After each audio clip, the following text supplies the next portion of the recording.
Hello दोस्तों, तो welcome है मेरी एक और नई वीडियो में। तो मैं आज लेके आ चुका हूँ आप सभी के लिए पंचलाइट कहानी का सारांश।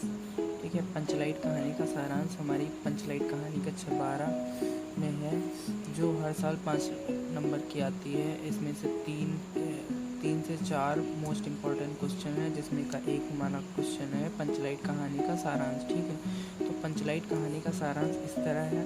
चलिए देखते हैं। आप सभी लोगों को यही बिल्कुल सेम टू सेम लिखना है, तो आपको 5 नंबर, पूरे 5 नंबर पक्के हो जाएंगे। ठीक है, पंचलाइट का अर्थ है पेट्रोमैक्स अथवा गैस की लालटेन। ठीक है, पंचलाइट का अर्थ है पेट्रोमैक्स अथवा गैस की लालटेन। रेणु जी द्वारा लिखित इस कहानी में ग्रामीण जीवन का वास्तविक चित्र खींचा गया है। ठीक है, फिर आगे महतो टोली में गांव के कुछ लोग अशिक्षित हैं। उन्होंने रामनवमी के मेले में एक पेट्रोमैक्स खरीदा। ठीक है, इस पेट्रोमैक्स को गांव वाले पंचलाइट कहकर पुकारते थे। पंचलाइट खरीदने के बाद जो 10 रुपये बचे थे, ठीक है, पंचलाइट मतलब गांव के कर से जो रुपए पूरे बने थे उससे पंचलाइट खरीदी, लेकिन पंचलाइट खरीदने के बाद भी उनके पास 10 रुपये बचे थे। ठीक है, तो उन्होंने पूजा की सामग्री ले ली। ठीक है, 10 रुपये से पूजा की सामग्री आ गई। सबको पंचलाइट आने की प्रसन्नता थी। ठीक है, सभी लोगों को पंचलाइट आने की प्रसन्नता थी। इसी खुशी में कीर्तन का आयोजन किया गया। ठीक है, इसी खुशी में कीर्तन का आयोजन किया गया। कुछ ही देर में महतो टोली के सब लोग पंचलाइट देखने के लिए एकत्र हो गए। ठीक है, कुछ देर बाद जो टोली के जितने लोग थे वो पंचलाइट देखने के लिए एकत्र हो गए। ठीक है, सरदार ने पंचलाइट खरीदने का पूरा किस्सा लोगों को सुनाया। टोली के लोगों ने अपने सरदार और दीवान को श्रद्धा भरी नज़रों से देखा। ठीक है, लेकिन यह प्रश्न पैदा हुआ कि पंचलाइट जलाएगा कौन। अब पंचलाइट आ तो गई थी, लेकिन पंचलाइट जलाना किसी को नहीं आता था। ठीक है, तो यह प्रश्न हुआ कि पंचलाइट जलाएगा कौन। खरीदने से पहले किसी ने ये नहीं सोचा। ठीक है, यह निर्णय हुआ कि दूसरी टोली के लोगों की मदद से पंचलाइट नहीं जलाया जाएगा। ठीक है, चाहे वह बिना जले ही पड़ा रहे। आज किसी ने अपने घर में डिबरी तक नहीं जलाई थी। ये फैसला हुआ कि पंचलाइट किसी दूसरी टोली के लोगों से नहीं जलाया जाएगा।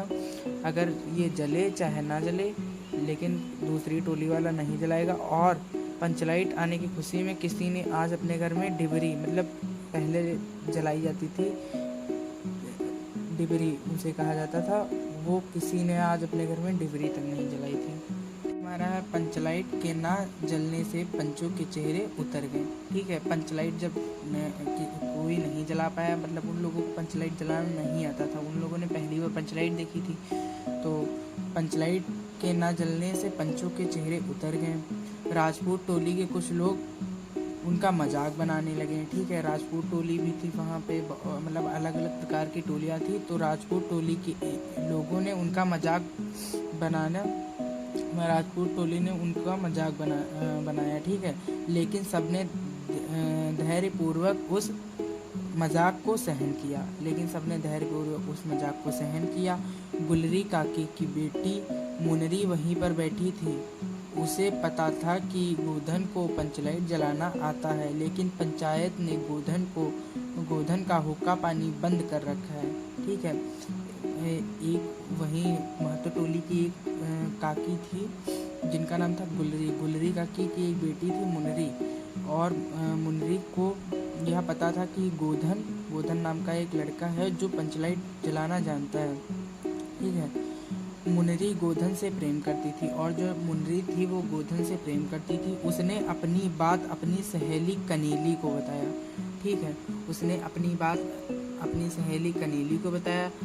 कनीली ने यह बात सरदार तक पहुंचा दी। ठीक है, कनीली जो थी वो उसने पंचों के सरदार तक यह बात पहुंचा दी। ठीक है, कि गोधन पंचलाइट जला लेता है, कि गोधन पंचलाइट जला लेता है। ठीक है, सभी पंच सोच में पड़ गए कि गोधन को बुलाया जाए अथवा नहीं। अंत में उसे बुलाने का निर्णय लिया गया। ठीक है, अंत में उसे बुलाने का निर्णय लिया गया। सरदार ने छड़ीदार को भेजा, लेकिन छड़ीदार के कहने पर गोधन नहीं आया। ठीक है, छड़ीदार के कहने पर गोधन नहीं आया। बाद में गुलरी काकी गोधन के पास गई, ठीक है, और उसे मनाकर ले आई। गोधन ने पूछा कि स्प्रिट कहाँ है। गोधन ने सभी लोगों से पूछा कि स्प्रिट कहाँ है। स्प्रिट का नाम सुनकर सभी लोग उदास हो गए। ठीक है, स्प्रिट का नाम सुनकर सभी लोग उदास हो गए, क्योंकि उनके पास स्प्रिट नहीं था, क्योंकि वो लोग पहली बार लाइन टेन लाए थे, तो उनको पता नहीं था स्प्रिट भी पड़ती है इसमें। ठीक है, उदास हो गए। लेकिन गोधन ने बड़ी होशियारी दिखाकर गरी के तेल से ही पंचलाइट जला दिया। गरी के तेल से ही पंचलाइट जला दिया। पंचलाइट के जलने पर सभी लोगों में प्रसन्नता की लहर दौड़ पड़ी। ठीक है, पंचलाइट के जलने पर सभी लोगों में प्रसन्नता की लहर दौड़ पड़ी। पंच गोधन को पुनः जात में ले लेते हैं। पंच लोग जो होते हैं वो पुनः गोधन को अपनी जात में स्वीकार कर लेते हैं। कीर्तनिया लोगों ने एक स्वर में महावीर स्वामी की जय ध्वनि की।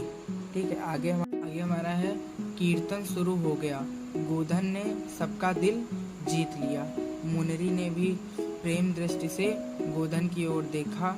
सरदार ने गोधन से कहा, तुम्हारा 7 खून माफ, खूब गाओ सलीमा का गाना। अंत में गुलरी काकी ने गोधन को रात के खाने पर बुलाया। तो ये था हमारा सारांश। तो आज के लिए दोस्तों इतना ही, और अगली वीडियो में हम इसके पंचलाइट कहानी के उद्देश्य पर प्रकाश डालेंगे। तो तब तक के लिए आप हमारे चैनल को सब्सक्राइब कर दीजिए, वीडियो को लाइक कर दीजिए।